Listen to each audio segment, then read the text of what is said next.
예, 먼저 11절입니다. 모세의 당부죠. 명령이기도 하고 유언입니다.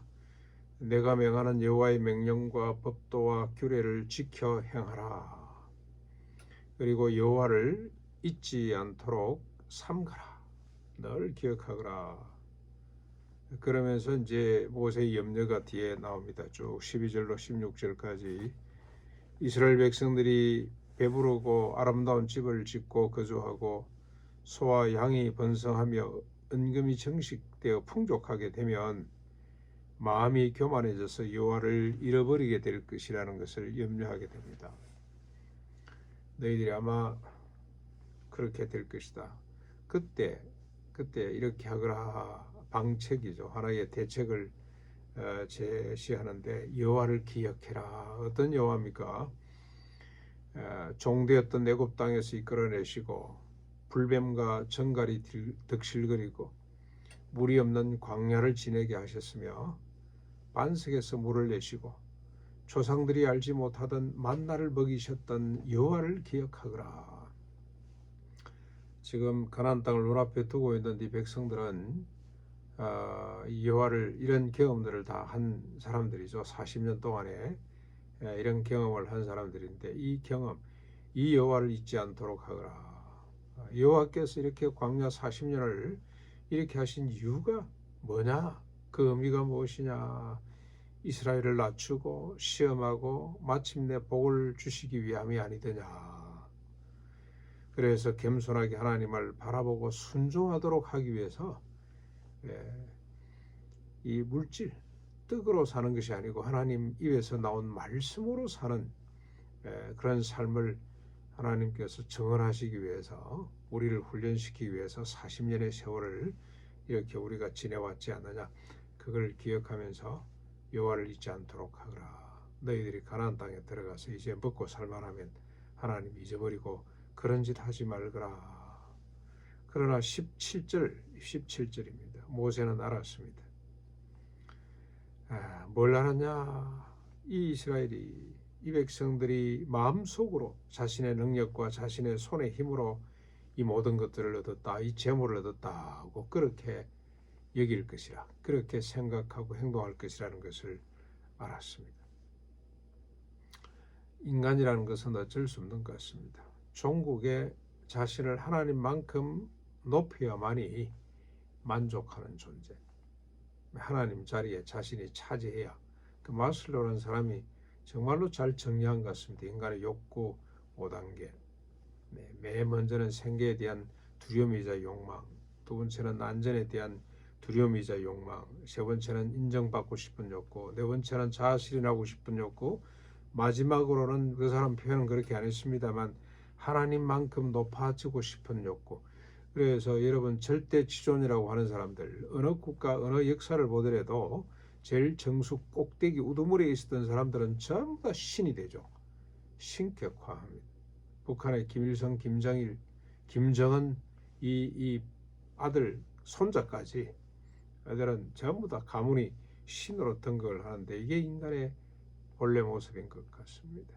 모세는 이걸 알았습니다. 너희들이 배부르고 등 따시게 되면은 그 자리를 하나님만큼, 네 자리를 하나님만큼 높여서 내 능력으로 됐다고 그렇게 생각할 것이다. 저는 목회도 마찬가지라고 생각합니다. 아이고, 근데 또 다른 사람들도 막 추앙하죠. 자신도 그렇지만 소위 말해서 메가처치를 이룬 목사들은 전부 다 신이 돼 있어요. 하나님보다 인기가 더 높아. 전부 다 보면 기념관 짓고 뭐 지어놓고 수양관 짓고 무슨 뭐 센터 만들고 예산을 막 쏟아부어 가면서 그리 해야 직성이 풀리는 건데, 제가 존경하는, 정말로 존경했던 목회자입니다.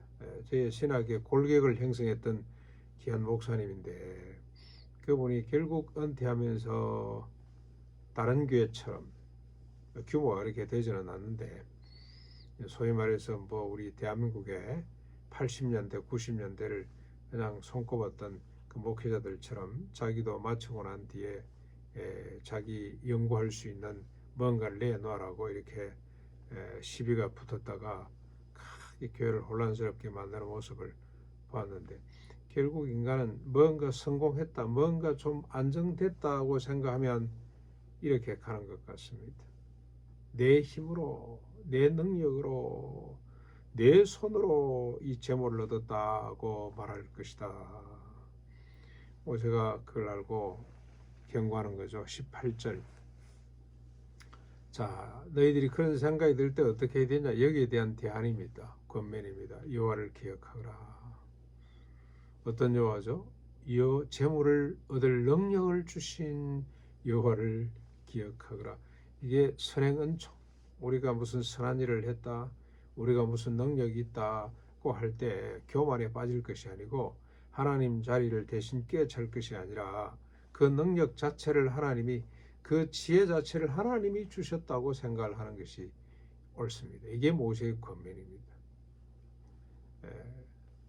하나님께서 무엇 때문에 능력을 주시냐, 이렇게 하시면 조상들에게 맹세하신 언약을 이루시려고. 무슨 말입니까? 계명대로 살아. 너희 자신만 복을 받는 것이 아니고 열국을 복되게 하는 하나님의 소원, 아담 때 가지셨던 소원, 노아에게 확인했던 소원, 아브라함과 이삭과 야곱에게 확정했던 그 소원을 이루게 하시기 위해서 너희들에게 이런 능력 주셨다는 것 잊지 말거라. 그러면서 마지막으로 경고로 끝냅니다. 19절 20절.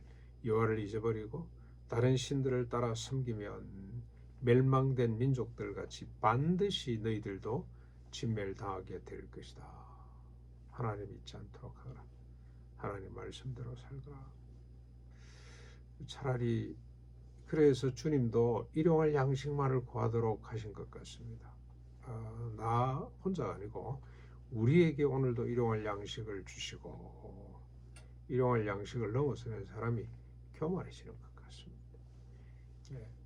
그냥 단순하게 바울처럼 이태 동안 셋집에 살았더라, 많은 걸 가지고 김용기 장로가 늘 시비를 걸었던 것이 세간이 너무 많다는 것. 그분은 단순하게 그냥 주님 오시면 네가 아까워서 어쩌려고 그러나, 롯의 부인처럼 되려고 그러냐, 이거 왜 이렇게 많이 가졌냐. 근데 그 말을 아무도 우스갯소리로 듣고 말았어요. 아무도 그 말에 귀를 기울이지 못했습니다. 가나안이 이 땅 위에 존재될 이유가 뭐냐? 이 정신이죠. 이 정신. 일용할 양식, 필요한 만큼 우리가 갖고 그 이상이 있다고 생각할 때는 하나님이 갖지 못한 사람에게 나누라고 주신 은사구나, 그렇게 생각하고 그렇게 살아내라고. 그래서 하나님이 가나안을 지금까지 존속해 오셨고, 그리고 우리를 이곳으로 불러 주셨다. 그래서 우리가 이런 문화를 만들고 이런 하나님의 말씀을 실험하고, 그래서 이게 삶의 진실이구나, 이렇게 사는 것이 행복이구나, 그걸 사람들에게 자랑하고 선전하고 알리는 거, 그게 우리가 가야 될 길이 아닌가. 그래서 우리가 이 농군학교에서 단순하게 사는 법, 교만해지지 않기 위해서 우리에게 무슨 능력이 있다면 하나님이 주신 은사라고 생각을 하고 겸손히 하나님만을 높이는 그런 삶이 될 수 있기를 바라고, 우리가 학교 직원들에게 이런 영향을 미치는 이런 문화를 계속해서 우리가 격려하는 아름다운 하루가 될 수 있기를 바라고, 또 남은 삶이 되기를 바랍니다.